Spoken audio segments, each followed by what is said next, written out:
And you kind of think that, oh well, TV will be the place, and thank God we are here. So we get to know what Elise has in store, and most importantly get to understand what inspires her, what she is doing different at such a tender age, and what she looks forward to do for the benefit of society. She's handling a couple of things that we'll be getting to understand, including acting. And if you would get the camera on her, you realize that she's wearing something that speaks volumes about pigeons and Miss so and so. So she'll be telling us what this is all about. Elise, how are you? I am good. Thank you so much for having me. Karibu sana. You know a bit of Swahili? A little bit. Or you can speak Swahili, yeah? So tell them who Elise is.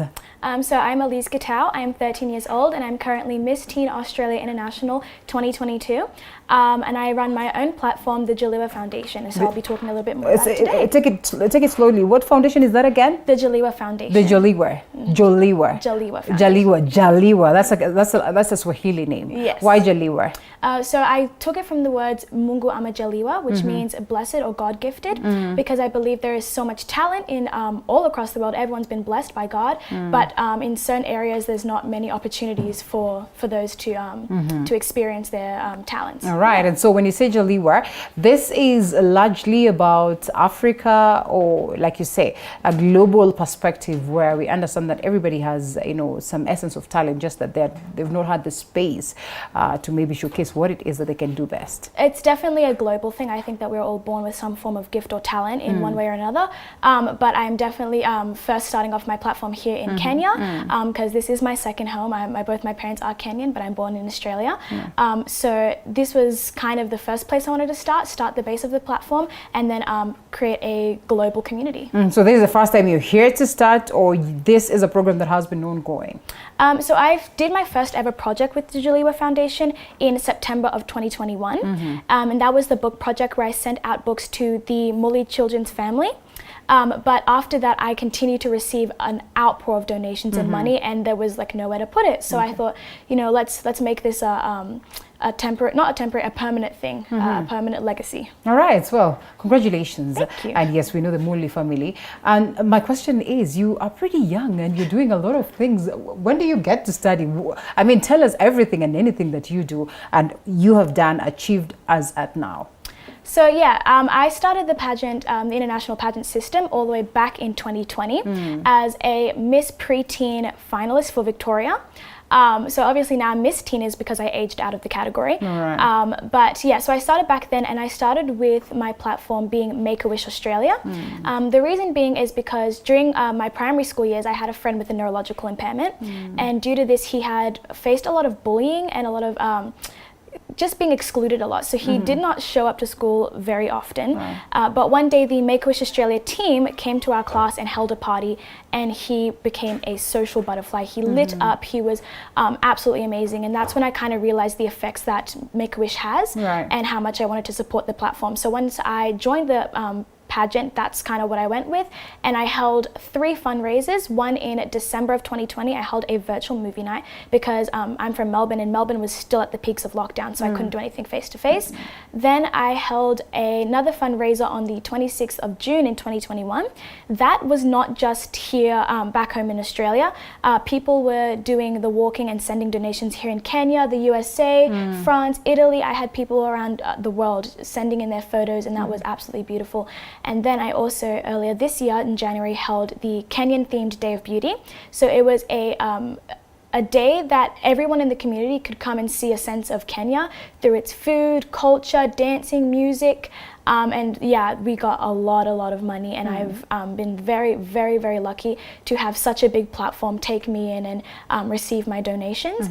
But yeah, so then I'm moving on more towards what I want to do, a little bit more my passion with the Jaliwa Foundation. Yeah. Right. So what gets you probably deep into this? And first of all, I'd love to ask, I mean, at what point do you manage the other things? I mean, you have to grow, there are stages to it. How do you manage that in relation to what it is that you do, and a conglomeration of activities in such a short while that are pretty much doing successfully?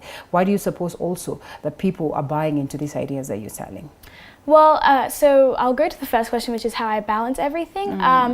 So I'm still in school. I'm only in the 8th grade, so school is still a very important homework, I've got other assignments, but I try and make sure that I maintain a very, very clear schedule so that both pageantry and my foundation, as well as schoolwork, are not clashing with each other. So I'm having a stress-free schedule. But why do I think people would buy into my platform? Well, I think the Jaliwa Foundation offers something that not many foundations have in the past. It's something a little bit, it's kind of a taste of different platforms and different foundations, but it's something that I don't want just for, let's say, people here in Australia or in the US. I want this to be something that will eventually, throughout the years, throughout the centuries, become a global community. And I want it to be that the decisions are made for the youth, by the youth, because I think that is something that is extremely important, that youth should have a say in causes that affect them and in situations that affect them. All right. And so who else is involved in this? I'd want to assume that perhaps you have, other people that you've partnered with, or it's just a sole project that is doing well, handled by you? So I actually have a very big committee back home in Australia with the Kenyan community Victoria. I have a committee of about, I'd say, 15 or 16 of us. So for the last, I think now 8 months, we have been having back-to-back meetings, writing down all these ideas. Actually, the whole book project came about because of this committee, and one of the members said that the Mully Children's Family was a very good place to send books. So yeah, I definitely have a very, very big support team behind me, and also marketing and people that help me with my social media and keeping things going.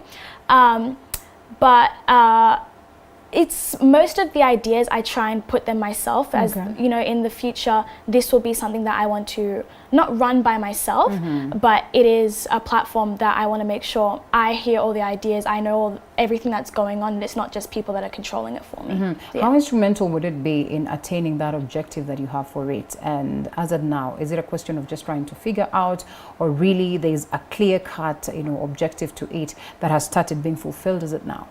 So things are definitely being fulfilled. I had a very kind of smaller list of what I wanted to have started, but I think as opportunities come, I will continue to go with it. I don't want to set goals that are way too high standard and then we don't end up fulfilling them and failing the public. I would like to just start with small little steps and then continue with what opportunities we bring.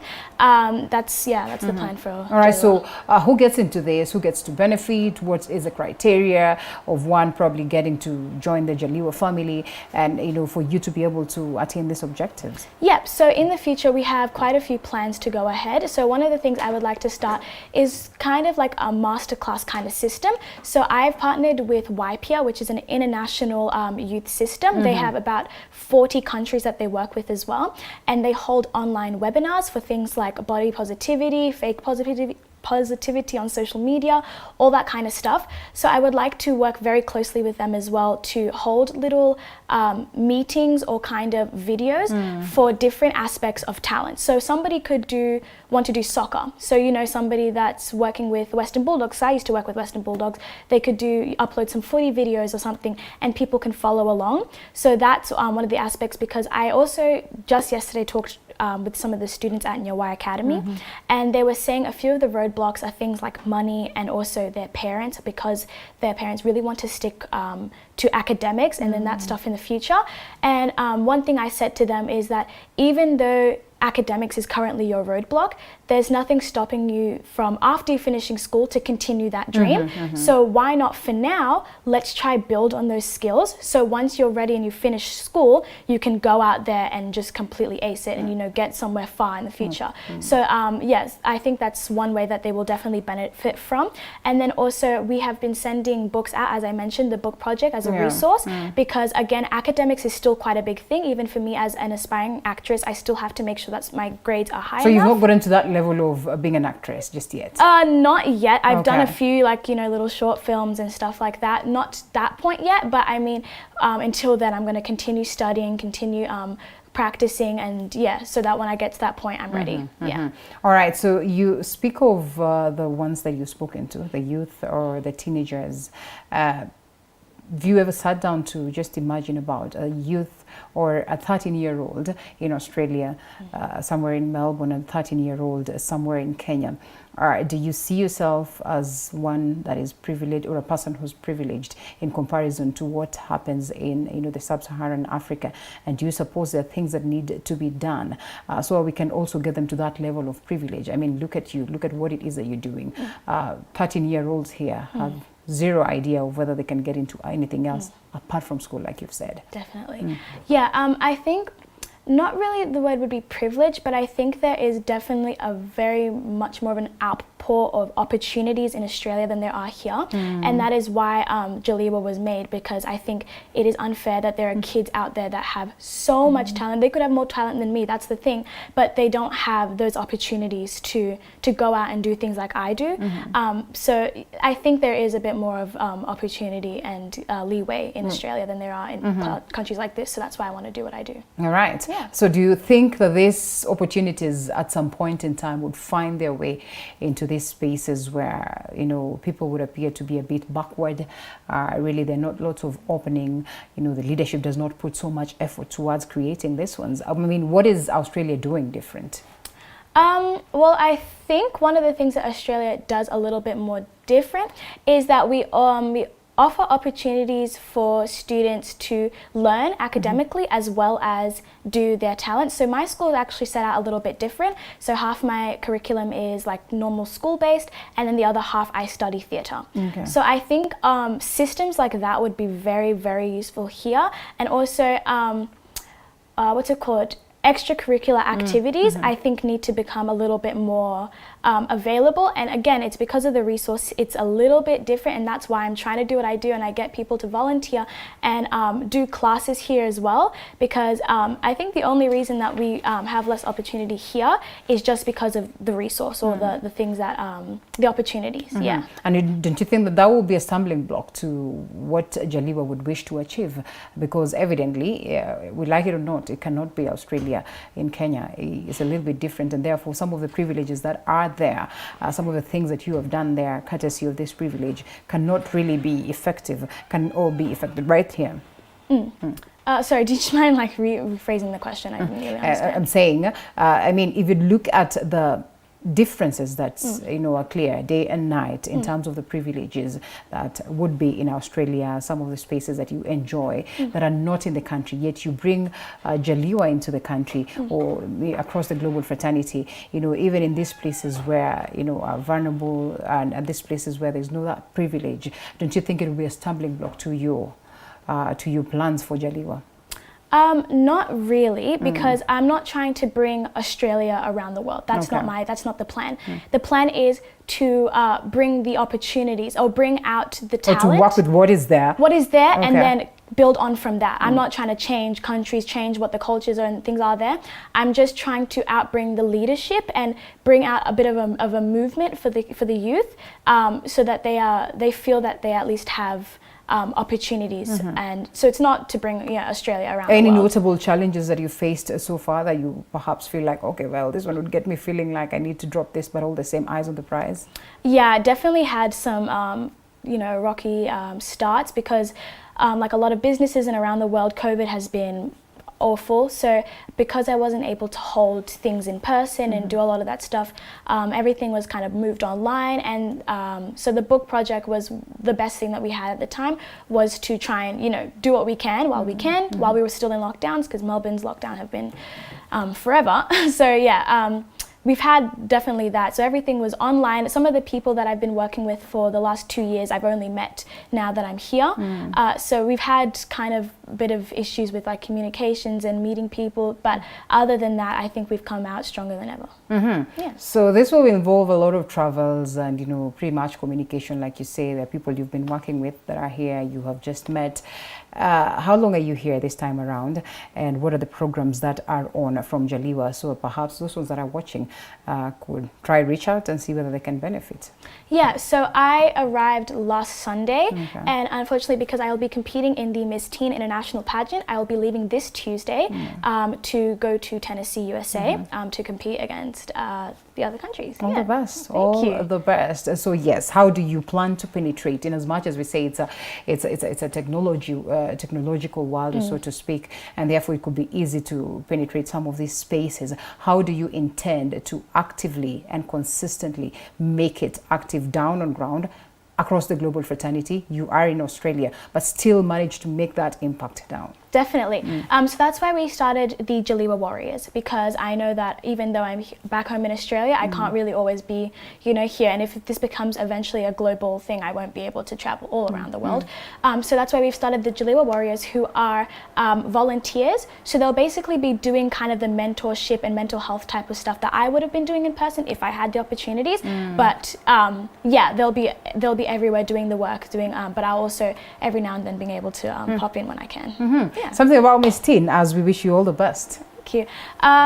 Miss Teen Australia, it's been an absolute amazing journey. I've had so much support, so many new friends and new people and connections. But I think this is a title that not just I have pride in, but it really humbles me, because it makes me feel that I've done all this work and I'm getting a little bit of recognition, but also that, it's like when you do things for others, you always get something back. Even if it's not something touchable, you will at least still get something back. And even if I wasn't to wear this sash and this crown, I still feel in my heart that I've been given something because I've given back. Yeah. All right, so you seek to get this once you get to the US? Yes, I really, really how tight is this Miss Teen Australia going to think? I mean, that will be international. Yes. Now that will be international. You're going to meet, teens from different countries. Yes. Like how many? We've got, I think, plus me, 25 or 26 of us girls all around. Yeah. What is this one thing that makes you think this one you will take home? Well, I think that one point that I really hope that the judges will see is that this is not something that I wish to just see through for a few years. I, genuine from the bottom of my heart, want to see this for the rest of my life. As much as it's going to be the legacy that I leave on this earth, is that I at least touched a couple 100,000 children, and I at least hope and I inspire them, and that I give them hope in their talents, and that's something from the bottom of my heart that I'm passionate about. Once again, all the best. Thank Your you parting so shots much. as you speak to those ones that are 13, those ones that are 20. I was talking to you as referring to the 13-year-olds here and in Australia, and someone says actually it's bad. It's as bad as people who are 20, 25 still do not know what they really want to do with life. What would you tell them this morning? Well, this is also another reason why I started the platform, is that even though you might have a talent or that you have a dream, some still don't know what they want to do. Yep. And that's why I also sent the books, is that I wanted to give that sense of creativity and that little bit of ideas, For me, I loved gymnastics. I started gymnastics when I was only 3 years old, and it was because I was able to see people like Simone Biles and Laura Hernandez, and just seeing what they do. And I think for the youth all around the world, just kind of having a little bit of a look around, getting a few hobbies and seeing something, and one day it will just hit you like that, and it'll spark, and you'll be like, that's the thing. That's the thing I wanted to do. Right. Yeah. Okay. I hope you're never this serious always. I mean, there should be that girlish bit of you, right? Yes, there is, definitely. All the best. All the best. Thank And you thank so you so much. You are representing Australia, but you're as well representing Kenya. So we're looking forward to see you get that. But most importantly, like you say, the sash, the crown, they speak volumes about what it is that you have achieved on behalf of those ones that are young, and the hope that you inspire in them. Thank you so much, Elise. It was nice speaking to you. Elise Gitau right there. I know there's so much we could talk about, but then let's leave it at that as we wish her all the best. How do they get a hold of you?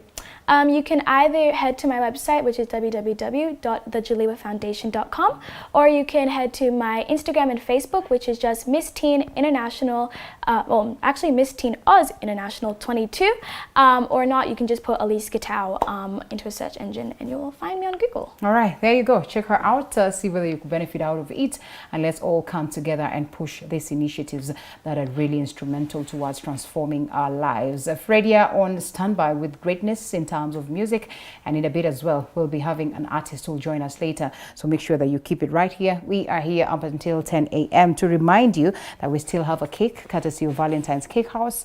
You've been to Valentine's Cake House? No. And you're going back on?